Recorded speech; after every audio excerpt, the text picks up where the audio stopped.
मी उत्तराखंडी चौक कार्यक्रम में जिलाधिकारी स्वाति एस भदौरे ने मुख्य भूमिका निभाते हुए प्रतिभागियों का उत्साह वर्धन किया।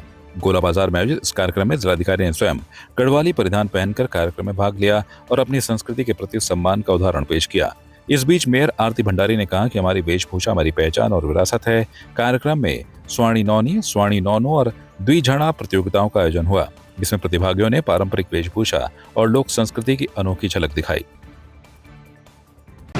आज यहाँ पे जो वैकुंठ चतुर्दशी मेले के अंतर्गत आज यहाँ पहाड़ी परिधान का कंपटीशन भी ऑर्गेनाइज किया गया। तो इसमें हम सभी लोग, हमारे जो श्रीनगर नगर निगम की मेयर हैं, चाहे हमारे एसडीएम में, सभी लोगों ने यहाँ पहाड़ी परिधान भी धारण किया और साथ में जितने हमारे माननीय पार्षदगण थे और बहुत सारी बड़ी संख्या में लोगों ने भी पहाड़ी परिधान में आज ये इसको पूरा अटेंड किया। और जो हमारा सुन दीदी सुन भूली मैं तो अपन संस्कृति बचौन चली, इसका जो थीम है उस पर आज ये आयोजन किया गया और मुझे लगता है बहुत ही सफल आयोजन था। और काफ़ी हमारे जो माननीय पार्षदगण थे उन्होंने भी इस कंपटीशन में भी हिस्सा लिया। और इससे हमारे जो रूट्स हैं, हमारी जो पहाड़ी परिधान है, केवल एक परिधान नहीं है बल्कि हमारे अपने आइडेंटिटी को दर्शाता है। हम अपनी आइडेंटिटी पे गर्व है, ये दर्शाता है। तो हमारी जो पहाड़ी परिधान है, चाहे हमारे पहाड़ी फोक सॉन्ग्स हैं, चाहे उसके गायन हैं या रसोई है, हर चीज़ को हमें बढ़ावा देने की कोशिश करनी चाहिए। और हम जितने भी आगे बढ़ते जाएँ, कभी भी हमें अपने जड़ को नहीं छोड़ना चाहिए। तो आज का कार्यक्रम का यही उद्देश्य और मुझे लगता है ये पूरी तरह से सफल हुआ। उत्तराखंड की 25वीं रजत जयंती पर पर्वतरानी मसूरी दुल्हन की तरह सजने को तैयार है। नगर पालिका परिषद मसूरी द्वारा 8 और 9 नवंबर को भव्य कार्यक्रम आयोजित किए जाएंगे। नगर पालिका अध्यक्ष मीरा सकलानी ने कहा कि 8 नवंबर को सर्वे ग्राउंड से गांधी चौक तक शोभा यात्रा निकाली जाएगी। गांधी चौक स्थित शहीद स्थल पर महायज्ञ आयोजित होगा, जिसमें राज्य की सुख समृद्धि और शहीदों की आत्मा की शांति के लिए प्रार्थना की जाएगी।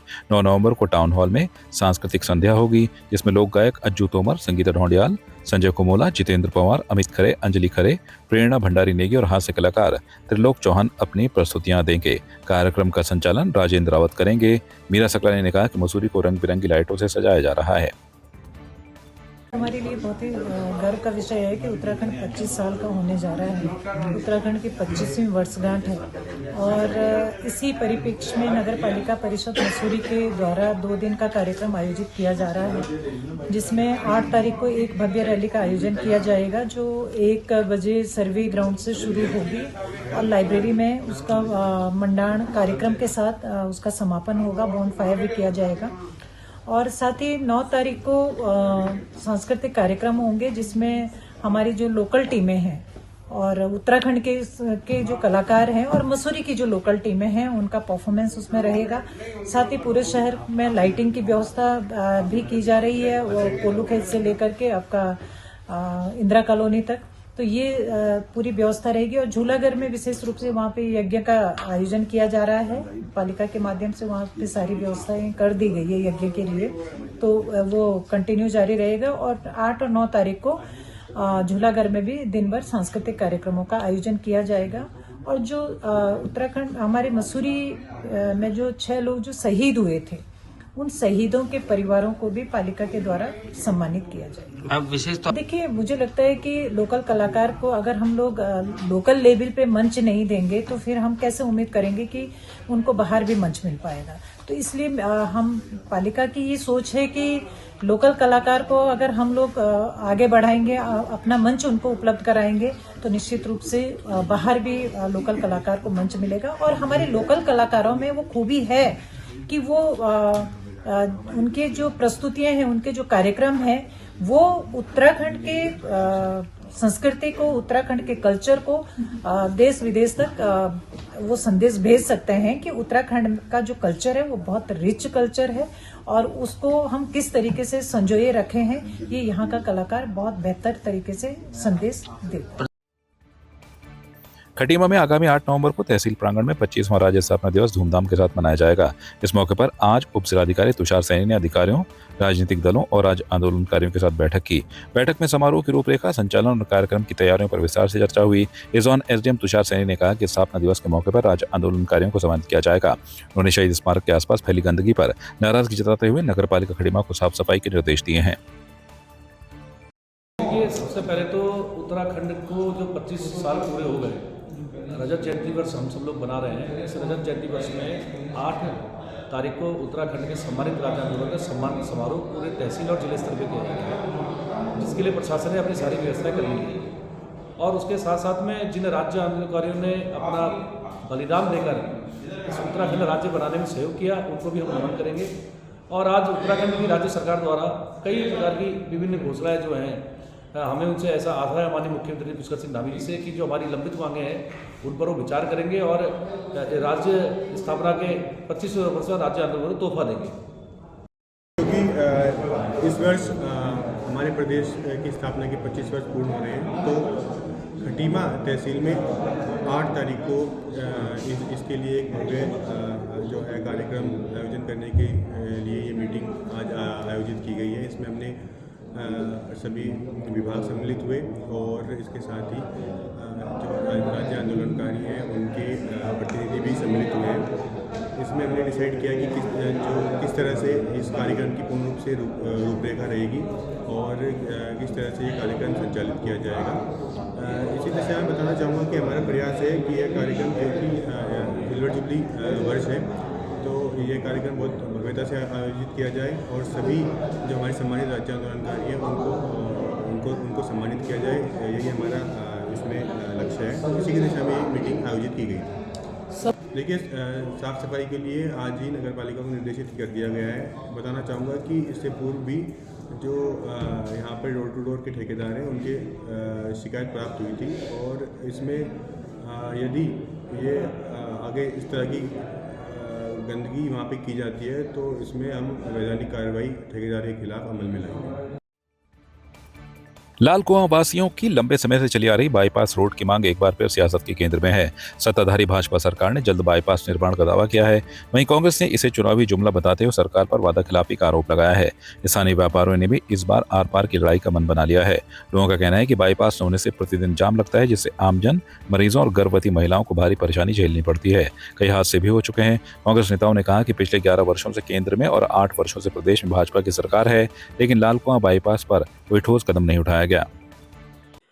आज लाल कुआं ही नहीं, बिंदुकट्टा सभी के लिए लाल कुआं बाईपास बनना बहुत ही ज़रूरी है और लाल कुआं का जो बाईपास है उसको शीघ्र बनना चाहिए। यह डबल इंजन सरकार में बार बार ये घोषणा हो रही है और यहाँ पर बीच में केंद्रीय परिवहन मंत्री नितिन गडकरी जी भी यहाँ पर आके वो भी घोषणा करके गए कि बाईपास बनेगा, लेकिन ये बाईपास बनेगा धरातल पर कुछ उतरा नहीं है आज तक।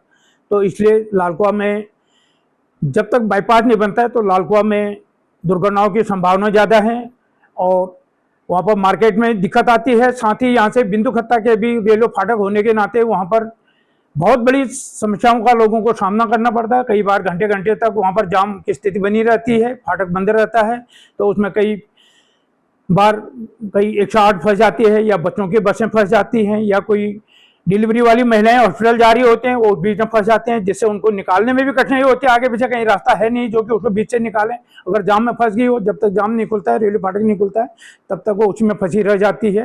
इसलिए मैं सरकार से बिल्कुल निवेदन करना चाहता हूँ कि लाल कुआं की स्थिति को देखते हुए और उस बाईपास को शीघ्र से शीघ्र बनाएं। धरातल में काम जल्दी उतरना चाहिए। अगर सरकार उसको नहीं बनाती है, अगर उस पर ध्यान नहीं देती है, तो हमें कांग्रेस पार्टी यानी उसके लिए फिर सड़कों पर उतरने में बिंदुकट्टा के लोग सभी उसके लिए सड़कों पर उतरेंगे और फिर धरना प्रदर्शन शुरू होगा।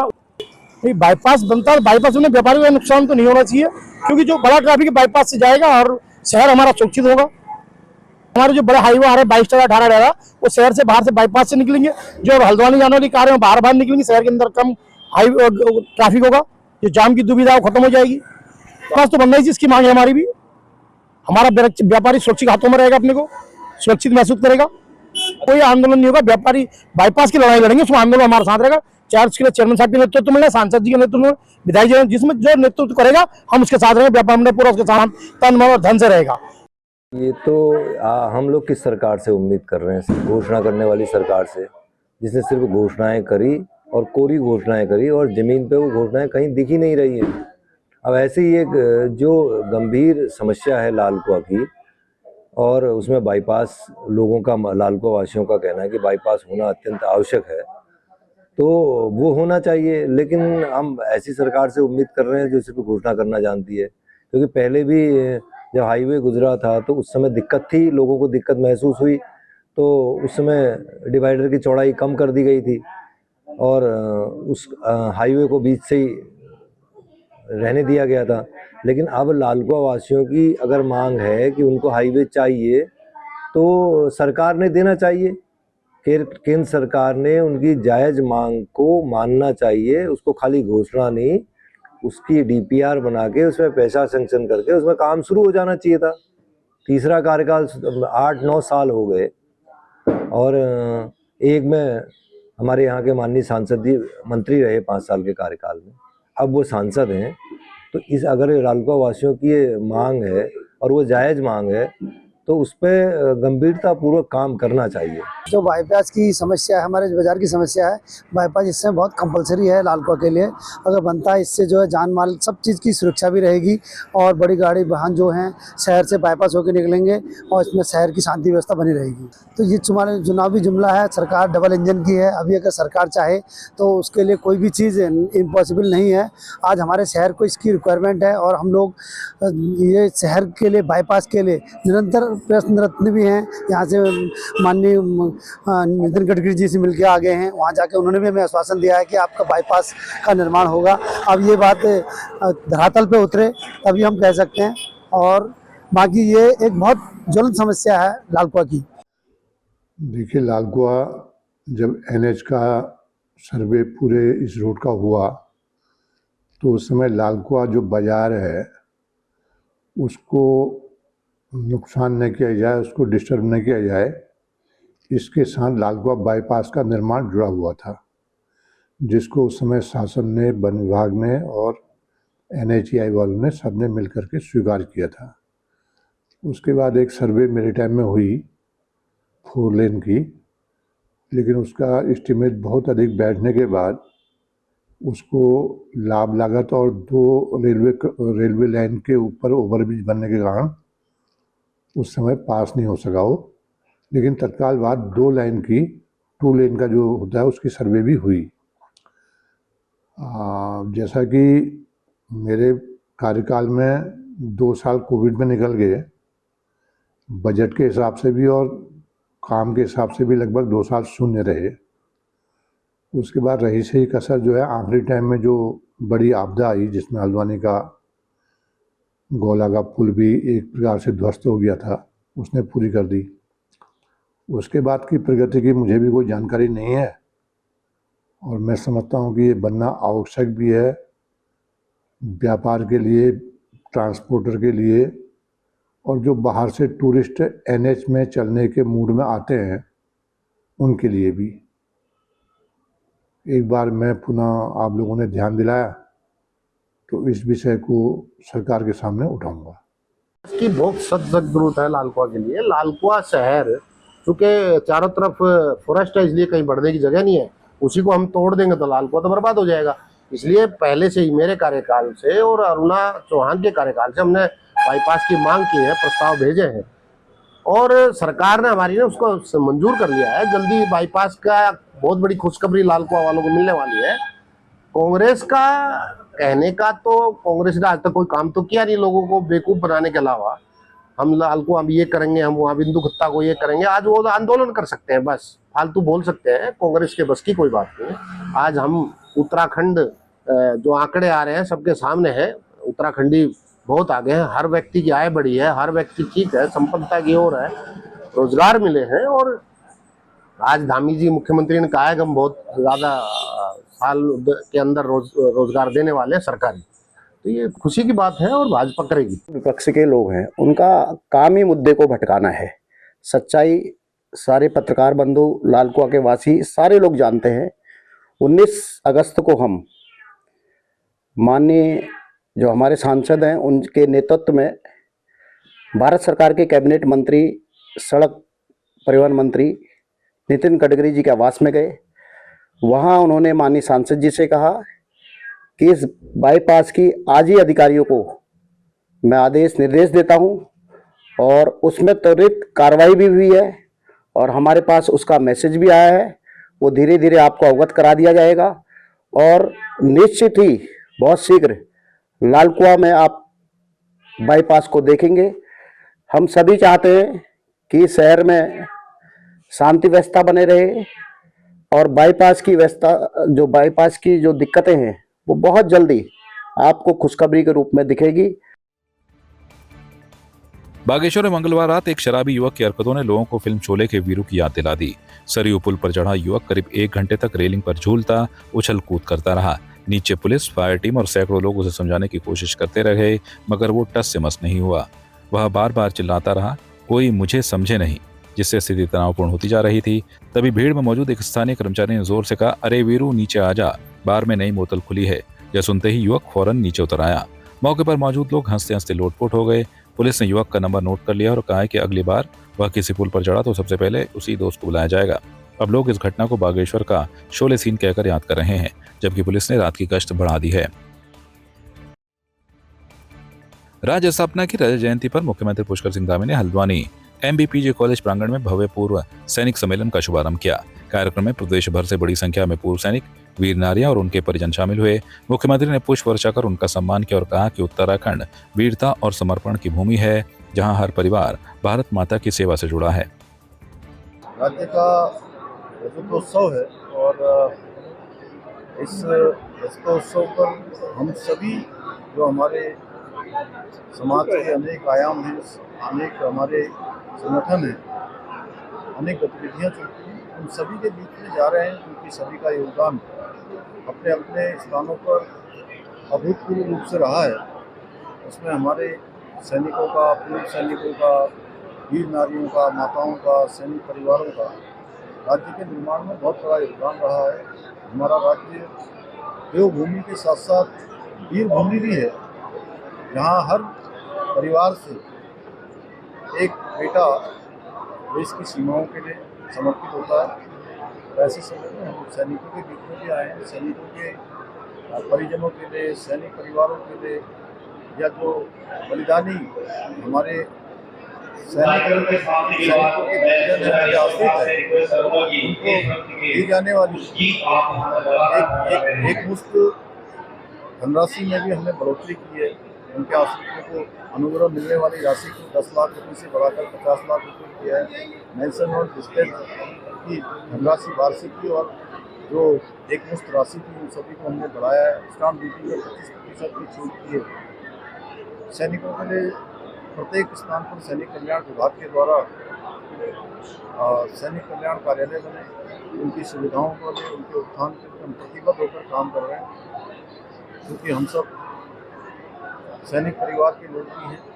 आदरणीय मोदी जी के नेतृत्व में पूरे देश के अंदर इस प्रकार से सेना का, सैनिकों का मनोबल बढ़ाया गया है। निश्चित रूप से उनसे प्रेरणा लेते हैं। उत्तराखंड जहां देवभूमि के साथ साथ वीर भूमि भी है, सैनिक और सैनिक परिवार हमारी सर्वोच्च प्राथमिकता में, उनके कल्याण का हम हर संभव काम करेंगे। लालकुआं कोतवाली क्षेत्र में दोपहर ओवरलोड डंपर की चपेट में आने से 55 वर्षीय इजराइल खान की दर्दनाक मौत हो गई। हादसा डिपो नंबर 5 के सामने हुआ, जब मृतक बाइक से हल्दूचौड़ से लालकुआं की ओर जा रहा था।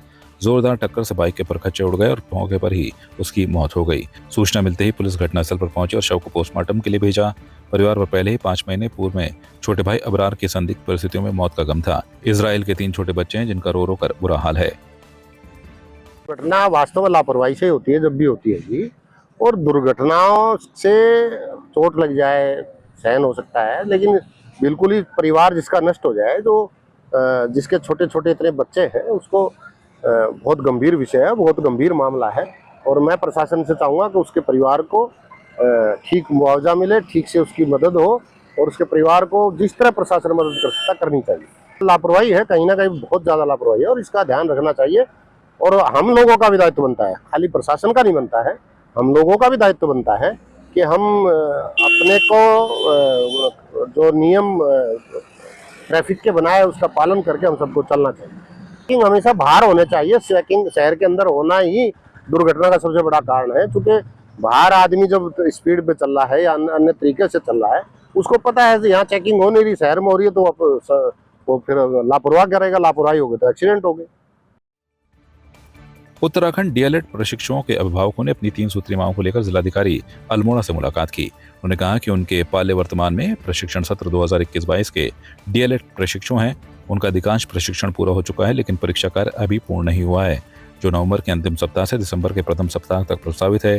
अभिभावकों ने यह भी कहा कि पिछली प्राथमिक भर्ती आवेदन प्रक्रिया में केवल 21 दिन समय दिया गया था, जिसे बढ़ाकर 30 से 35 दिन किया जाए। साथ ही उन्होंने कहा कि प्राथमिक शिक्षक भर्ती पीआरटी में भाग लेने के लिए प्रशिक्षण पूर्ण होना आवश्यक है। उत्तराखंड राज्य स्थापना दिवस के 25वें वर्ष के मौके पर ग्राम्य विकास विभाग ने मल्ला महल में उद्यमिता एवं स्वदेशी उत्पाद व्यापार संगोष्ठी और कौशल विकास प्रदर्शनी का आयोजन किया। मुख्य अतिथि नगर निगम मेयर अजय वर्मा ने कार्यक्रम का शुभारंभ किया। जिलाधिकारी अंशुल सिंह ने स्टॉलों का निरीक्षण करते हुए कहा कि इस प्रकार के आयोजन का उद्देश्य स्थानीय उत्पादकों और नवाचारों को प्रोत्साहित करना और क्रेता विक्रेता के बीच समन्वय स्थापित करना है। प्रदर्शनी में स्थानीय उत्पादकों और काश्तकारों ने फल, सब्जी, अचार, बिस्किट, हर्बल टी, एपण और हैंडलूम जैसे उत्पाद प्रस्तुत किए। देखिए, आज अलग अलग जगह से स्मॉल एंटरप्रेन्योर्स हमारे यहाँ रखे हैं, कई मीडियम एंटरप्रेन्योर्स भी हैं, तो वो अपने प्रोडक्ट्स को यहाँ उन्होंने डिस्प्ले पे रखा हुआ है। इसका एम ये है हम बायर्स और सेलर्स को कैसे मिला सकते हैं, ये बिज़नेस मीट का।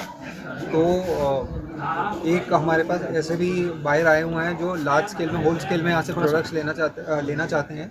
तो ये बहुत ही अच्छी मतलब पहल है अल्मोड़ा एडमिनिस्ट्रेशन द्वारा, और मैं आशा करता हूँ कि हम स्केलेबिलिटी पे फोकस करके और स्टैंडर्डाइजेशन में फोकस करके अपने प्रोडक्ट्स को और बेच पाएंगे। देख सकते हैं आप, जो हमारे जितने भी यहाँ हमारे लोकल एंटरप्रेन्योर्स हैं, जो उद्यमी हैं, इन्होंने बहुत अच्छे तरीके से, बड़ी मेहनत से प्रोडक्ट्स बना रखे हैं। अब बस हमारा इशू है लास्ट माइल कनेक्टिविटी का। आई थिंक अगर हम स्टैंडर्डाइजेशन पे फोकस कर लें और लास्ट माइल कनेक्टिविटी पे फोकस कर लें तो हमारे प्रोडक्ट्स मतलब काफ़ी जगह मतलब हम उसे सेल आउट कर सकते हैं। एक तो डिमांड भी है ऑर्गेनिक प्रोडक्ट्स की, ऊपर से हमारी लोकल आर्ट को प्रमोट करने के लिए बहुत अच्छा प्लेटफॉर्म है। तो मैं आशा करता हूं कि इस बिज़नेस मीट के माध्यम से हम लोग कोशिश कर पाएंगे कि जितने हमारे सेलर्स हैं उनको मैक्सिमम बायर्स से हम कनेक्ट तो कराएं, साथ में हम यहाँ कुछ ट्रेनिंग भी इन लोग की फ्यूचर में कराते रहें। जो हमारा आरबीआई सेंटर वो कराता ही रहता है कि कैसे हम अपने प्रोडक्ट्स की अच्छे से मार्केटिंग कर सकें, उसकी स्टैंडर्डाइजेशन कर सकें, and we can get the best value for our products. आपकी इस पर क्या राय है, हमें कमेंट कर जरूर बताएं।